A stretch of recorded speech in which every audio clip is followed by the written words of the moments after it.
on Pani Pwoblem, and today we have a question from Mike.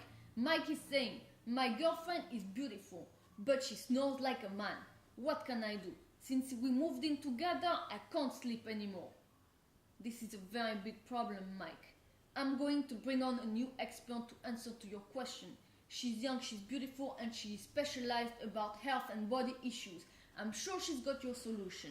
This is Vicky. Check it out. The problem, Mike, is that your girlfriend is eating white bread. Snoring is caused 80% of the time by bad nutrition and especially a consumption of white bread. So start supervising what your girlfriend is eating.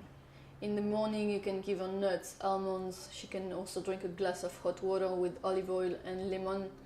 But never, ever, ever, ever give her white bread. White bread is the #1 enemy, you get me? It's a bit like HIV actually. Any germs that comes around, any little cold, she can catch it and die because it lowers the defense of the body. So, in order that you never forget this, start wearing this black ribbon.